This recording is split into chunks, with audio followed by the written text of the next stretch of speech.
what else Israel is supposed to do to get rid of Hamas. And if you've got an alternative, let's hear it. I do. Pierce, this is never about Hamas. Believe me, it is never about Hamas. If somebody tells you who they are, listen. Israel has been telling the world all the time, they need to clear the Gaza Strip into Egypt. You think that's always been the plan? Always there. I mean, they have said it. They have said it many times. Why does Egypt take them? And do you think when Egypt takes them, do you think they'll go back? No, never. And then when they're done with Gaza, they will go back to the West Bank. They will kind of like build the settlements around them, and then until they push them into Jordan, because that is the plan. They have talked, not just Benjamin Netanyahu, everybody said like, there's no state, two states. It is one state, and it's for the Jewish I don't people. think he believes in a two-state solution. Nobody believes in a two-state solution. It is one state. But nor do Hamas, obviously, and they're the ruling authority in Gaza. They don't. You see what you're comparing? It's a militant group. It's a small militant group. But they are Israel as a nation. They are the elected political leadership. They were elected in 2006, and 50% of the people in Gaza right now are under the age of 16. They were not even born. I understand. Yeah, like so. And the so all right. So Bassem, let's agree about that. But that's the circle state. It's I understand. It's a circular firing squad. Hamas. I know. But okay, let's move forward. Oh, yeah. Let's assume somehow we get to a place, possibly at the instigation of countries like Saudi Arabia and others getting directly involved, where you get to a place where Hamas are removed, and I don't quite see how that happens without enormous further bloodshed, but let's assume they get removed. Let's assume that Netanyahu is removed from office, which I think is highly likely just from the fury of his own people about what they see as the defensive and security failings, plus his attack on the Supreme Court already causing huge polarization. Let's assume we get new leadership in both places. Could there still be peace? Could there still be a two-state solution? No. It can never happen. No, because Israel have already shown it's not about Netanyahu. It is the policy of Israel not to give the Palestinians their seat. It has always been there. But what if you find leadership that understands? You will not. But why are you so... You will not. Why do you not think so? Because Israel has been... But they would say the same about the other side. And I remember... Who has the power? Let me give you a parallel. Obama in his book... Let me give you a parallel. Okay. Let me give you a parallel. Northern Ireland, okay? Northern Ireland appeared to be completely intractable, with the IRA and the loyalist paramilitaries trying to kill each other. In the IRA's case, trying to kill British people as well, because they did not want this to go the way that people wanted it to go. And ultimately, we got to peace because we found leaders who actually had the courage, the moral courage, to get in the room with the people that were trying to kill them and to do a deal. I don't think you can do that with Hamas. I think they're on a different scale to go to the IRA. But we did have a seemingly intractable place riddled with violence on both sides, and eventually we got peace. Do you not see there's any chance of doing that here? No, not with Israel. Obama, after he left office, he wrote in his book, the problem with the Palestinian-Israeli conflict is that one side is extremely powerful and one side is extremely weak. There is absolutely nothing to oblige that strong side to give anything. All over the years, Israel showed you many times that they are not interested in peace. Leave Gaza. Forget Hamas for a second. The West Bank. What have they been doing in the West Bank? The illegal settlements did not stop a single day. No, they are and it's completely wrong. Yeah, but the thing is, it's wrong. I agree with you. But you see what they're doing in the West Bank right now? They are creating little Gazas. They are creating little Gazas. Yeah. And until they are like squeeze them. It's completely wrong. There is a hilarious documentary called The Wanted 18. It is like an Israeli-Palestinian co-production. And it tells about the incredible story about the residents of Beit Sahur. It's a Palestinian town next to the Nazareth.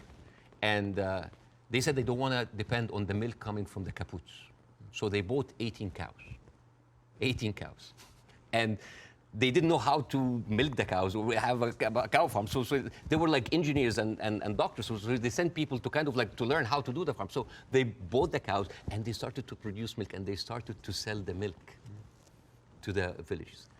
The Israeli authorities were not very comfortable. So one day the military government came in and was like, those cows, and I quote, constitutes an existential threat to the national security of the state of Israel. You need to get rid of them. And the movie goes about like the hilarious attempts of hiding those cows between the butchers and the houses. And in one scene, a cow is actually running, and the Israeli soldiers are like running behind it, and they corner it, and they corner it, and they're about to kill it. And you know what did the cow say? You didn't fall for this. Cows don't speak. Yeah! But you know, it actually said something. You know what did it say? It said hummus. But anyways. But you see, this is the ideology of the Israeli ruling party. They are not interested. They're not even allowing you to get your own cows. I mean, I want to discuss something that is very important, because we have been talking about Israel being a democratic state, a secular state for all of its citizens, including its Arab residents, right? Wrong, Yes. wrong. 2018, there was a resolution that was offered in the Knesset that say that Israel should be a state for all of its citizens. That seems basic, right? That resolution was not even allowed to be discussed. It's like, wait, why? And the rebuttal was, Israel being the state of all of its citizens would threaten the character of the Jewish state. There is, I have a friend of mine, his name is Andrew. He's Palestinian Christian. They do exist. And his family comes from a town called Tarshiha. As many Palestinian towns, these would like, you know, had another Israeli town called Kafar Radin. It is a left-leaning town. They voted against Netanyahu by 70%. And they announced an auction to sell houses. And then they noticed that most of the applicants were Palestinians. They canceled the auction. Why? Because in each Jewish town, there is something called admission committee that can decide who can live in this town. Sounds like Jim Crow for me. And then they canceled. And you know what they say in the reason? They say, Kafar Radim welcomes all citizens of Israel, despite their race, gender, or color. However, the majority of the town would like to preserve the character of the town as being Jewish, Zionist, and secular. How does this go together, secular and Jewish aside? You know, and this brings me to this picture. This is a very famous picture. You know, remember this picture? I'm sure you've seen it. Yeah. This, for the people who don't know, this from San Augustine, Florida, 18th of June, 1964. This was a white-only motel. And these are black activists who wanted to defy the law and jump into the hotel. This guy, he's the owner of the hotel. His name is James Brooke, and he was pouring acid to scare them out of the hotel. His neighbor said that James Brooke was a victim because he was just following the law. And you know what James Brooke said? He said, it's not like I don't like black people. I just don't like them in my swimming pools. Now, if an official said that, wouldn't you say that this town has kind of a systemic racism? Yes. This quote was not said by James Brooke. It was said by Deton, the head of the Galilee municipality, when he said, I don't like Arabs. I don't just like them in my swimming pools. The town of Nazareth Elite, 2010, the Arab Christians in the town, they requested to set up the Christmas tree next to Nazareth. This is the birthplace of Jesus. And you know what they said? We cannot have it because non-Jewish symbols would offend Jewish residents. But this comes back to what you were saying at the start, which is about the hate on both sides. No, I'm not talking about the hate. I'm talking about this shining example that Israel won't tell the world that we are like the Western world. We are secular. I don't know if you know this, but they're not just like secular, like Christians against their own Arab. I'm talking about like Arabs with Palestinian, with Israeli identity. I'm talking about them being even racist against their own people. 1950, Yemenis immigrants that came from Yemen, and they were in the transition camp waiting to be transferred into Israel. Their kids were taken away from them and given to white Ashkenazi Jews because they were not white enough. But Bassem, what would happen if a Jewish person went to Gaza? Why would they go to Gaza? Exactly. Even I wouldn't go to Gaza. Exactly. That's my point. Yeah, it's a dystopia. Who would? But like, but I'm just. So it's not just. You're raising points about Israel, making out that somehow they're as bad or worse. No. But what's going on there? Hamas has ruled over the Palestinians in the most oppressive way imaginable. Absolutely, but you know what? Hamas never claimed that they are the only democracy in the region. They never claimed that they are secular. They never said that they adopt Western tradition. And they definitely, they did not use that lie in order to carpet bomb a whole country. Okay. Now here, I want to say one example. example, and I'm going to leave you. All right. Israel, you think that Israel will like, by the way, the whole thing about the Yemeni children, you can find it in New York Times. It's called like the lost children of Israel, the forgotten. But even when Ethiopian people were immigrated to Israel, Ethiopian Jews, women then report 2013. That is not like 50 years ago. They reported that they were given against their consent and without their knowledge contraceptive shots so they wouldn't reproduce because they are the wrong color. Israel is a racist, apartheid country that is projecting this shiny example of secularism and democracy for the people so people can accept whatever they do because they look at Palestinians as lesser people. This is the whole point. This is the whole point. And I would like to quote Winston Churchill. He had a quote that say, I don't believe that we have made a great wrong to the Red Indians of America or the black people of Australia because they were replaced by a higher race, a stronger race, a more world-wisely race. This is why Queen Rania is criticizing the West. This is why we here said, like, where are your values? Because this is the crux of the problem. It's not Hamas. It's not Palestine. It is people looking at us as lesser human beings. Bassem, I don't dispute the characterization that a lot of the Israel administration look upon Palestinians as lesser people. Otherwise, they wouldn't. They even look at the Ethiopian Jews and Yemeni Jews like less. I wouldn't dispute that. I want to quote you to end this. No, why would you end this? Don't end this. We'll be talking for 2 hours. Why not? At some point, we're we have having to an end this. amazing time. We can do another interview. Well, this one goes big. I think this is a neat way to end it. You said, I actually believe there is a middle ground between everybody and they can meet. I direct my criticism for the extreme of each one of them. That was you, Bassem Youssef. I agree with that. But I don't share your view there can never be peace in this region. I think there can't be with the current leadership structures in both countries, or both places. But I definitely think you've got to be optimistic about peace. You just need to find people looking forward to it. I hope so. But the reason, listen, I refused to come on your show when your producer first called me for the first interview because I was scared. I was afraid. For me, that was a career suicide. Because I'm talking. This is even important because you are someone who's always talked about like against cancel culture, about like speaking your mind out, speaking your mind out. I left Egypt. And I came to America, the land of the free, the home of the brave, but I didn't know that there was a fine print said that you cannot speak about Israel. I have issue with that. Israel is a foreign country. They're allies, good. But you can speak about Israel. How many people lost their jobs? Even Bella Hadid. Bella Hadid, by the way, She hasn't lost her job. No, but she talked about death threats. She's talking about like being silenced. Sure. By the way, Bella Hadid she's Palestinian. And you know who else? Gigi Hadid, sisters. I love the Hadid. They are with us. Yeah.